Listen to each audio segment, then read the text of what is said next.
Lots of drama, Messy. lots of mess, and lots of me going like, what?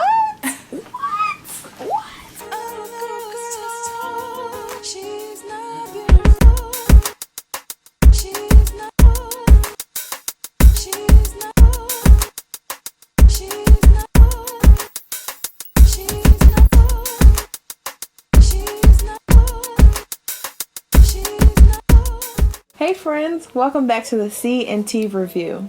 This is where we review anything from food to fashion and everything in between. And since you've already seen the title and you clicked on the video, you already know what we're about to review. So let's get into it. Miss Daphne Bridgerton. Miss Bridgerton. Miss Bridgerton. Oh, pardon me. Forgive me. Bridgerton! Come here, old friend. Miss Bridgerton. Miss Bridgerton. Miss Bridgerton. You are a Bridgerton.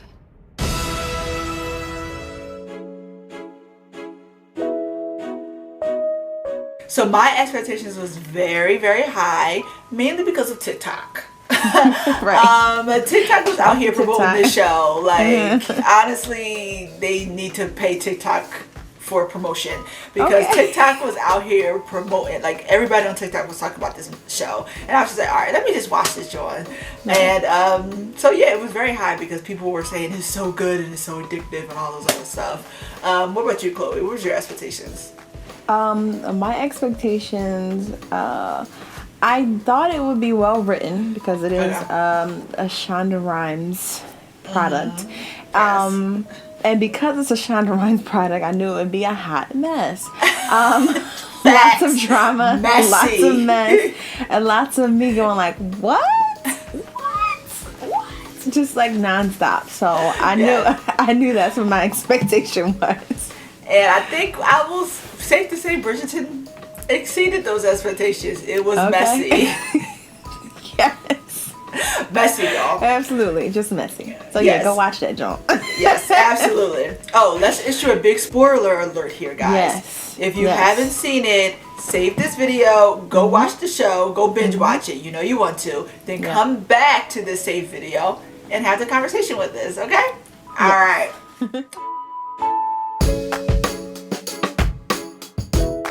So my initial thoughts were, literally I wrote down, oh, so Gossip Girl set in the 1800s. Like, I don't know if you saw Gossip Girl, Chloe, but I was legit like, oh, so there's somebody that is spilling all the secrets, but people in this society are also giving them secrets to spill. So I was just like, got it. So Gossip Girl set in the 1800s. And I was like, oh, okay, a sex scene within the first 5 minutes. So right out the gate, we just... You know what we're getting into. This is what this is going to be. Right. And then I said the dresses are ugly. Oh my god. That's just, Okay. I don't know. They're I just think not I should cute. remember that you would obviously see the fashion like right away. Like, what is happening? Not cute, but okay. What were your initial thoughts? One big thing, and I wrote it down and literally said, Julie Andrews is in this. Like, Yes. our queen. The queen. I was like, what? The queen. So that already made it be like, okay, this already went up a couple notches because you got Absolutely. the great Julie Andrews. The great. One other thing I noticed was that the casting director and the writers and stuff, when they casted people who they wanted the audience to see as unfavorable or disgusting, they made sure they looked disgusting, like cringeworthy, like in the way the faces they made. It is made like they were just not the people they want you to not like. They weren't the most handsome and most pretty people. So it was like they were projecting to us, this is who you were not supposed to like. Like, so that's I know it made it easier for me. facts. So like, you know, it wasn't like, oh, but they're such a sweet look. No, it was like, yeah, absolutely, we don't like them. You know, I thought that was really cool for my sake. Thanks for helping me out, guys. No, that actually is really true, which kind of connects to this idea that we are all visual people. So it's like if we kind of judge people based on how they look, right? So prettier people or people who are more physically or visually appealing, you tend to like more. And if you're not visually appealing, unfortunately, this is all really bad. But Right. if you're not visually appealing, you tend to be like, oh, I don't really know about that. Or something like that. So that's and really it's like interesting. your personality has to be so great in order to Yeah. overcome that. But in this case, they played They on just- that for they real. just played They on were that. like, they're terrible people, and they're not not visually as appealing. pretty, right? You're That's like a really both. nice way of saying it. Just like both, just not here. Yeah, That's true. so good on y'all for doing that. I mean, That's true. it's bad, but still, we should all for y'all. realize that we're terrible people for thinking that way about people. And I'm sorry. Sorry. The human race is not that great. Yeah, we're not great all the time. Okay.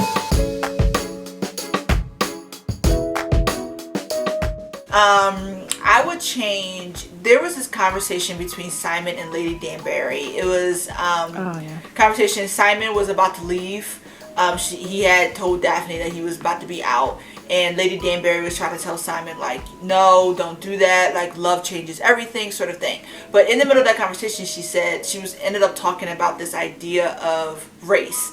So she was like, we used to live in a separate society based on color until the king fell in love with one of us. So assuming a black person. So Yeah. the king fell in love with the black woman, and which changed things for everybody. I would take that out because honestly, it didn't make any sense to me. Like when I first started watching Bridgerton, I was just like, oh, this is a society where race doesn't matter. Because Right. clearly they got like dupes or People all blacks, over the place. and they got like white people being a little bit on the lower side. Like if you look at the Feathertons, they were supposed to be considered the low side of, I guess, high society. But you have Simon, who was a duke, and he was this Right. black, and then you had Lady And Danbury, and the queen was a black woman woman. of color. Like, she's black. What? And so Lady I was Danbury thinking, is like a full boss. a black woman. So I was literally just like, I was watching it, and I was like, oh, race doesn't matter. Right. It's just one of those things where we're not supposed to see race, right? But then they had this conversation. I was just like, oh, so this is supposed to be a post-segregation society. So I'm like, so they're not going to show the dynamic of how that worked. I mean, like, we are in the 21st century and we are still talking about race and racial problems and everything like that. And we're still having problems. We've been integrated for years. Yeah. So it's just so been it wasn't it- overnight. Like, it, okay, so boom. it's still Good, and we're it's cool still now, one of right? those things that require like a conversation and has tension and stuff like that. But we never saw that tension in this. And so it's like, okay, so this is supposed to be post segregation. So this is now integrated. And people are in an interracial relationship. Hence, Simon was black and Daphne was white. But you never saw them discuss this idea of race and how Not it would even. affect their relationship. And honestly, Right. let's be real. If you're in an interracial relationship, race is a topic. It affects your relationship. And but I was just like, why even put that in there? Like, they didn't flesh that out Yeah. to the point where I totally it makes forgot sense. about it until you just said that. Like, it didn't it like, just have a didn't big make no impact sense. on me and the rest of the story for me. It didn't make any Yeah. sense. I was just very confused by that. I was just like, okay, so yeah, okay. Now we think there's chock full of them throughout this show, but we're just gonna, talk about a couple. But we would love to hear you guys. If we missed anything, please let us know in the comments. Like Yeah. anything that you picked up on that, like, oh yeah, they definitely do that in today's age as well. But we're just gonna talk about a couple of them, right? All right. So first up, we're gonna talk about the artist guy that befriended Benedict. He told Benedict, he was like, firstborns have the responsibilities and secondborns have the fun, right? So of course I wrote down immediately Prince William and Prince Harry, our favorite brothers, right? Prince Harry married a black American divorcee, while Prince William did not. And I started thinking like, and also Prince Harry was known as the rebellious one. He was always out having fun and all these other things, the things that Prince William couldn't do. Couldn't And never do that. I literally, when he said that, I was just like, yeah, Prince Harry, or Prince William actually, I don't think would have ever been able to get away with marrying a black American divorcee. He barely got away with marrying a commoner and Kate. And so I just feel like that just would have never happened. Like, Prince William is definitely like second in line to the throne at this point. He will see the throne in his lifetime. Prince Harry probably will not. Yeah. And so Prince Harry has more freedom to maybe love who he wants to love, be with who he wants to be with, and kind of act in a more freedom and more fun sort of way. He's more free. Yeah. But Prince William has the burden of that, and even down to the point of who he can marry. So I thought that was definitely interesting.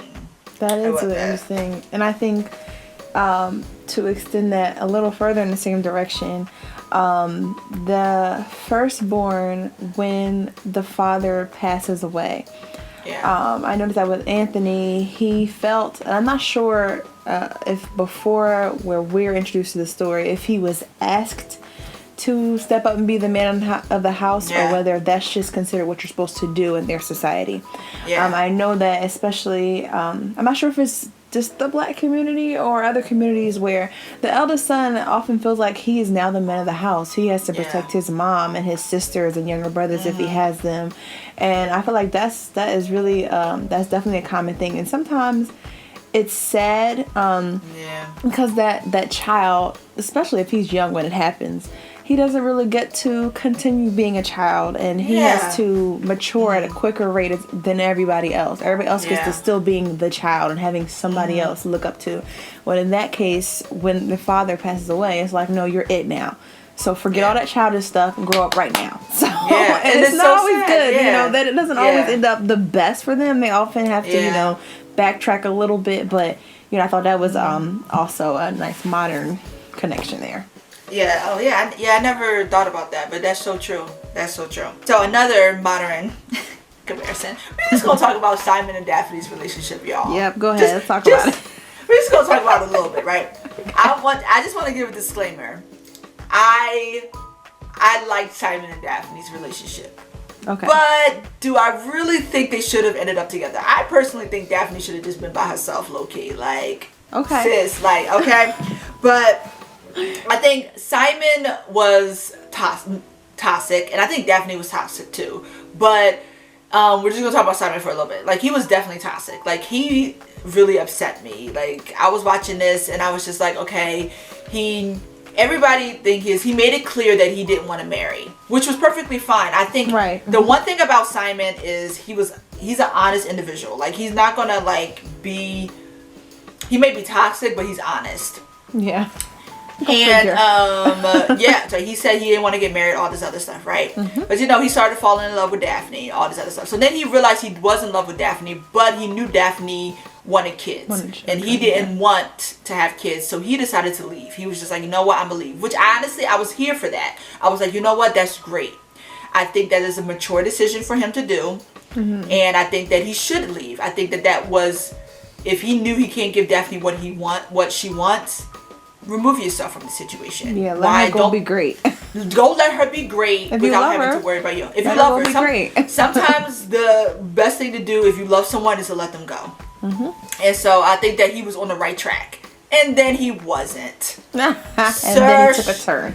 Sir showed up at that party where Daphne was having a whole panic attack because the prince was about to propose to her, but she saw Simon there and she was nervous because she loved Simon, right? So mind you, before then, he told Daphne that he was gonna leave, and then he was like, the prince is gonna make you happy.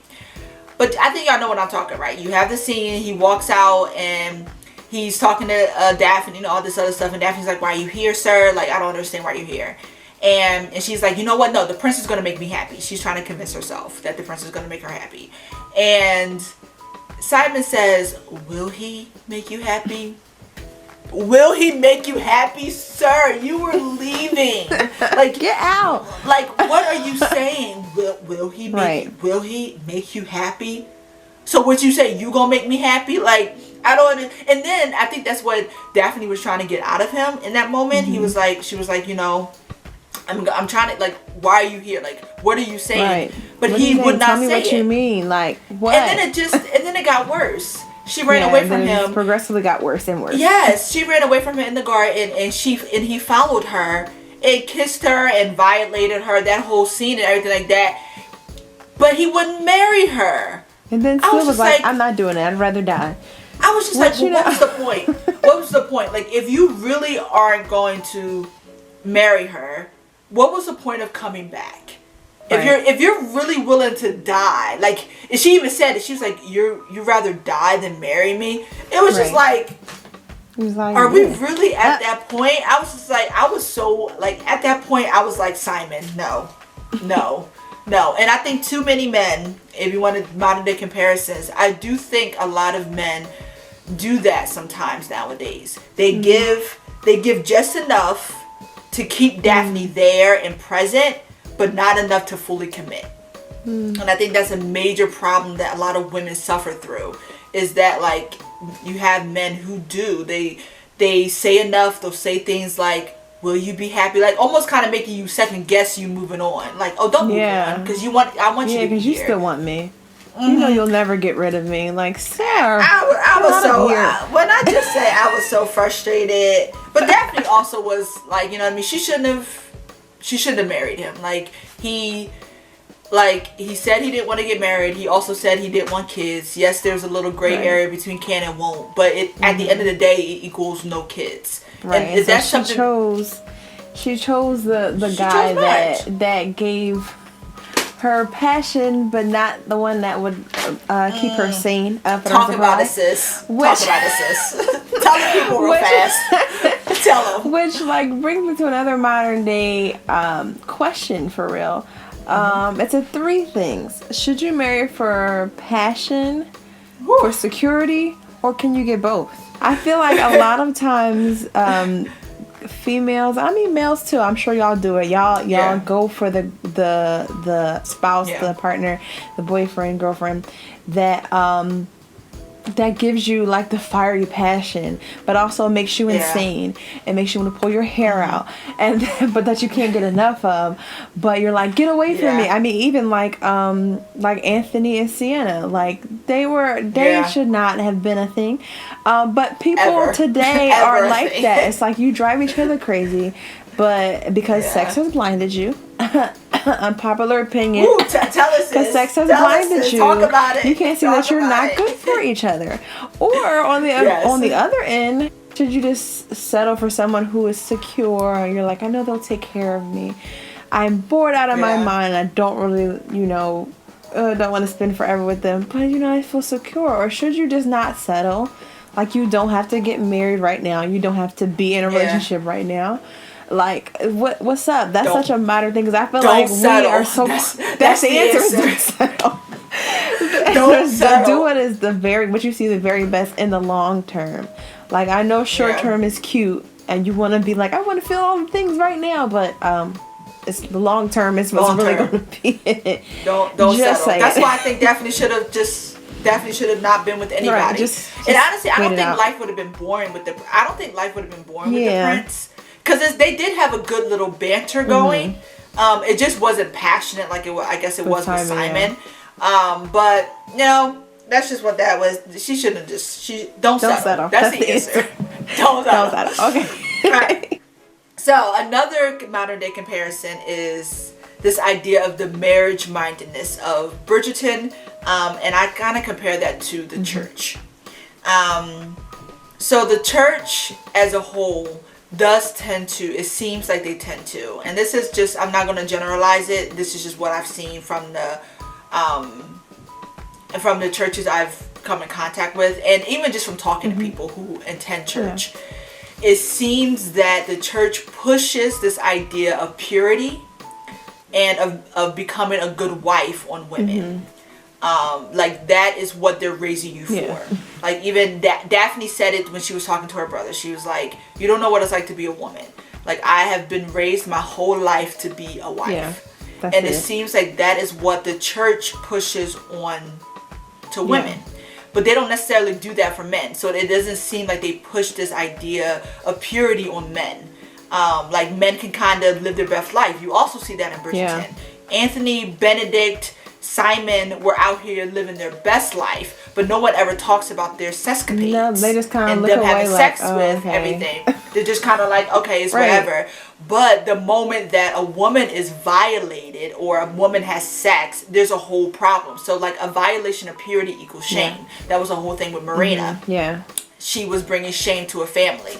And so I do think that, like, they do push this idea of that on women, which sucks, right? So everything is always, it seems like everything's connected to marriage, right? So it's just like, oh, you have to be this way in order to be a wife, or you have to dress this way in order to be a wife, or you have to do this in order to be a good wife. And it's just like, we're so much more than that. And so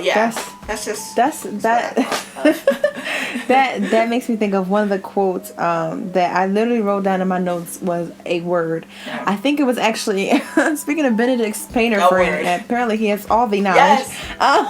Okay.